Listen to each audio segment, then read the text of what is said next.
Okay, families, this is Miss Lanning again. I want to show you some more subtraction strategies.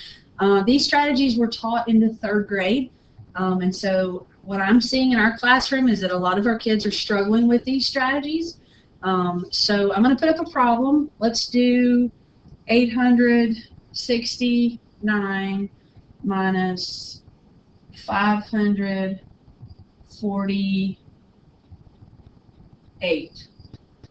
And so in the 3rd grade, these guys were taught how to make a number line, and they were taught to count up, which is basically just turning the problem around and starting with 548, and you're going to 869, and you're trying to add up to get there. So the language that we use is we tell the kids, turn this 548 into an easy number or a landmark number. And the way to do that is say plus 2.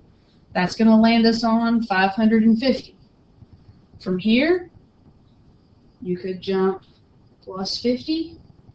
That's going to get us to 600. From here, we could jump 200. And that's going to get us to 800.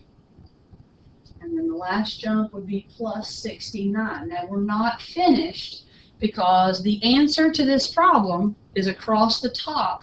It's our jumps. So the kids need to make sure that they do this last part. So I'm going to do 200 plus 50 is 250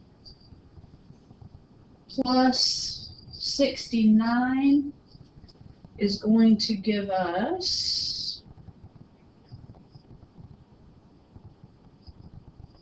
349, and then we still need to add the 2. So final answer being 351. Okay. The other strategy they learned in 3rd grade is breaking apart. And I want to talk about that really quick because this is one that we're talking about when we do number talks every day.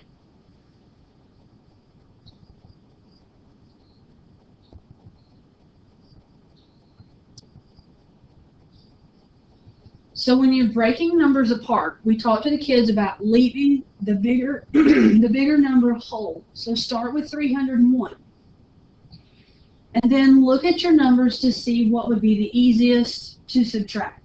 At this point, I would suggest going ahead and taking away the 200 that comes from here.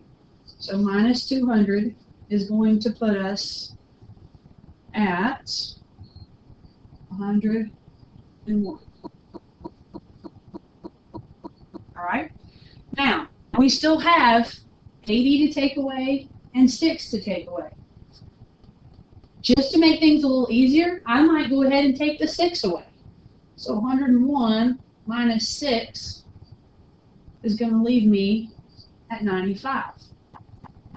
And then the last step, 95 minus the 80 from up here,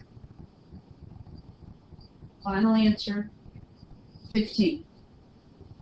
So guys, I hope that helps. I just want to let y'all know that when we do number talks, we do problems like this, but the kids need to be able to do it mentally and to tell me how they did it. And I don't let them tell me that they did the US algorithm because that's really hard to do mentally.